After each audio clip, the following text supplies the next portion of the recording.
Bienvenidos, lectores y lectoras que no se resignan a la guerra. La Comisión de la Verdad, en alianza con el 603 de la Gran Vía, les invita a escuchar la lectura en voz alta de la novela Río Muerto, de Ricardo Silva Romero. Esta es una ceremonia de duelo colectivo que busca honrar a las víctimas del conflicto armado colombiano. La actriz Indira Serrano lee el capítulo 12 de Río Muerto.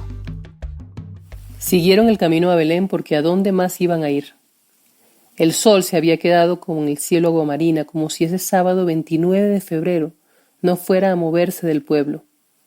Las últimas casetas de madera a la orilla de la carretera, el montallantas, la tienda de las mecedoras, el todo a 10 pesos, la juguería y la peluquería, ya estaban llenas de personas. Genaro estaba acostado boca arriba trabajándole a su moto con un trapo rojo en el pecho. El compa andaba de cachucha fucsia dándoles consejos con el dedo índice a las 2 niñitas de Sixta. El borracho del puesto de salud, Cosme, miraba al piso porque tenía vergüenza.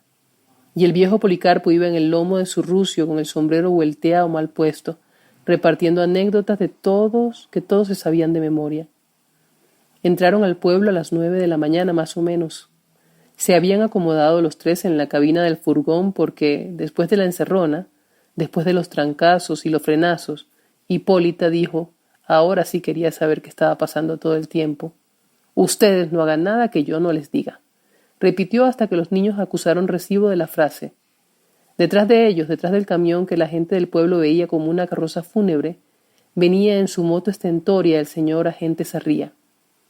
Habían quedado de irse hasta la Plaza del Pan a tomarse una taza de café aguado, amarguísimo, rarísimo, que habían estado tratando de producir en la finca de don Eudoro Barón. Habían quedado de verse en el café del compadrito, pero luego habían pensado que mejor era Pandora. Y los transeúntes y los tenderos y los guardias camuflados entre los descamisados y las señoras de la miscelánea y los vagos empezaron a señalar el camioncito blanco que iba llegando a la plaza como señalando al muerto. Ese es el furgoncito del mudo. Ay, dijo Zoila, la peluquera trasquiladora, que en aquella época no se callaba una sola de sus necedades, de sus butifarradas. Y Max se puso a pensar, pero yo ¿por qué habré pensado que íbamos a poder pasar de largo? Y Segundo, que solía temer con un temor que era suyo nomás, cuando se veía rodeado de verdugos, empezó de golpe a resignarse al miedo. El sol ponía cada vez más verde el cielo como diciéndoles que se fueran acostumbrando, porque no iba a volver a llover hasta la noche. Los pájaros azules que se paraban en los cables de los postes de la luz a la espera de una orden. Los 3 perros callejeros que dormían por ahí, que eran los chandosos del pueblo y ya dentro de poco morirían, recorrían el lugar de panadería en panadería a ver de cuál de todas les lanzaban un pedazo de galleta. Eran las 9:11 a.m. en el tablerito electrónico nuevo de la droguería. Faltaban un poco menos de 3 horas para que comenzara la ceremonia en el templo. La plaza estaba llenándose de enemigos, de odiadores, como si fuera a suceder una revuelta. Maximiliano parqueó el furgón a los frenazos, como mejor pudo, donde la gente Sarría le ordenó que lo parqueara, en la acera sumida y rota frente a la miscelánea el campesino. Segundo dijo en vano, porque lo dijo entre dientes por si acaso, que una de las llantas traseras, la que además estaba bajita de aire, había quedado montada en el andén. Hipólita, que venía tarareando, ya viene la mujer que yo más quiero, por la que me desespero y hasta pierdo la cabeza, como si uno pudiera tararear antes de hacerse matar, volvió a susurrarles, ustedes 2 callados, que yo hablo por los 3. Antes de darles permiso para bajarse, bajó ella de primera, para darles ejemplo, poniéndose las gafas oscuras de estrella de la televisión. Bajen, bajen, insistió. Se había habituado más de lo cuerdo a la luz del encierro. Se había desacostumbrado a la gente. Ya salieron las mogollas con pasas, mogollas con pasas. Quería ver qué cara hacían cuando notaran que llevaba los pantalones y el cinturón de su marido. Tenía por seguro que iba a recibir pésames hasta que la mataran. Y se fue a la panadería de la esquina de la Ceiba, con un niño asustado en cada mano, dándoles las gracias. gracias vecina, y gracias comadre, y gracias patrón, a las miradas que se fueron cruzando. Se metieron en la panadería Pandora de doña Dora Truque, que en el toldo de luna azul se leía Pandora. Se sentaron junto a las neveras en donde estaban los croissants, las mantecadas y los panes blanditos, en una de aquellas mesas de aluminio que en ese entonces brillaban y al principio la gente se ría. No hizo sino quejarse por todo, porque tenía el frío traicionero de la nevera de las paletas subiéndole por la columna vertebral, porque le dolía la nuca como una cuchillada trapera por haberse quedado dormido anoche en la silla mecedora de la pieza, porque tenían puesto sopa de caracol a todo volumen. Guataneguen con su, yupi pa ti, yupi pa mí, luli ruami guanaga. Y si algo le daba rabia a él, era el ruido.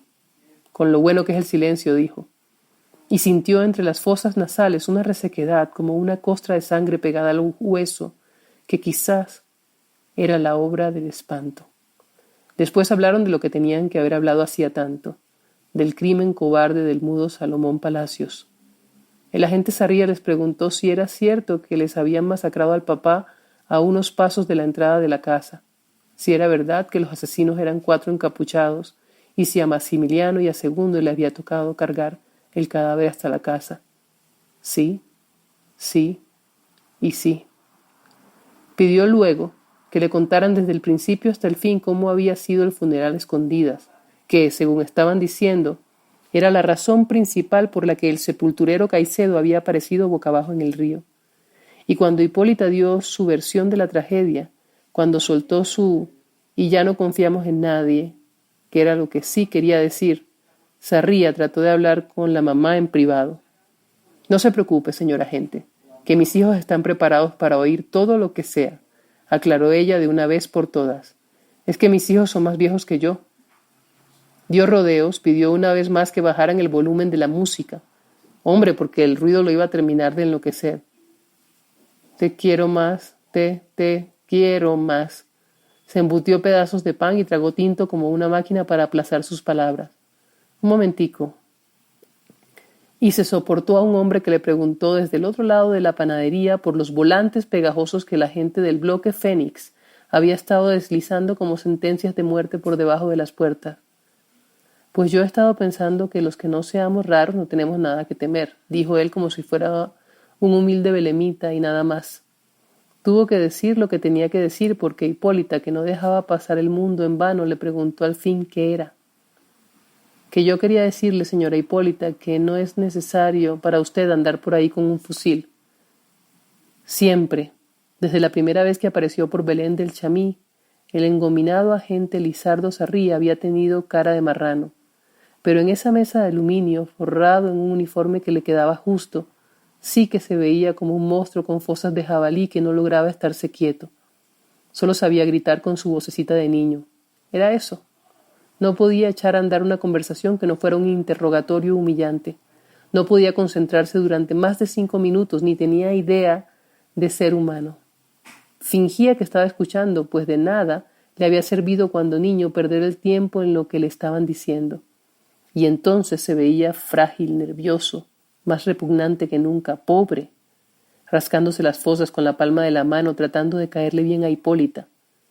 «¿Pero qué me dice usted, señor agente, de la circular que los matones esos nos mandaron por debajo de la puerta?», le preguntó ella, como preparando el terreno para su monólogo. «Pues es que para eso es que estamos, mi señora Hipólita, para eso es que estoy yo, para recibirnos las denuncias que tenemos». «Para que no le toque a usted cargar el fusil», le aclaró la vocecita de Sarria, haciendo lo imposible por ganarle en ruido al ruido que venía de los parlantes. «Tum, pum, pum, mami, mami, no me va a matar tu pum, pum». «Pero es que esos hijueputas no respetan ni a Dios, don Sarria. Mire cómo fueron capaces de matar al papá de estos 2 niños aquí presentes». «Primero que todo, doña Hipólita», dijo él señalándole los parlantes en vano a la dueña de la panadería, «yo no entiendo usted por qué es que no me dice Lizardo, porque hasta ahora me sé cómo se llama», le soltó ella saboreándose lo que estaba pasando, porque además tenía claro lo que estaba por pasar.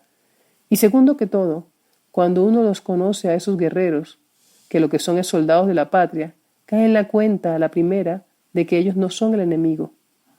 Fue en ese momento cuando Hipólita se lanzó a acusar a la gente sarría que se rascaba la nariz de cerdo y se veía humano y expuesto como un villano desnudo, de haber sido el mensajero que deslizó el panfleto de los asesinos en la madrugada, de no ser nada más que el sacamicas del comandante de las tropas que tenían sitiado el pueblo, de haberles dicho a los unos y a los otros desde antes de la ejecución de su marido que él se quería quedar con ella porque así de quebradoras era que le gustaban las mujeres. Pero Sarria no escuchó nada, porque la señora Dora, la dueña del lugar, le entendió que le subiera el volumen a tu pum pum, mami mami no me va a matar, hasta que se levantó él mismo a apagar esa música que era dándole ganas de ponerse a disparar. Dio un golpe en el lomo del equipo de sonido. ¡Tam! Respiró profundo a ver si quedaba algo de aire entre ese calor. ¿Me repite lo último, si me hace el favor? Que si le soy sincero no le capté sino panfleto, preguntó él, apocado como un enamorado, como un incurable, regresando a la mesa bajo la mirada de los demás clientes. Que con todo respeto, yo siempre he sabido que el enemigo es usted, le dijo ella. Gracias por escucharnos. Los demás capítulos de la lectura los encuentran en todas las plataformas digitales de podcast. Les invitamos a seguirnos en redes sociales. Encuéntrennos como @Comisión Verdad C y @603 de la Gran Vía.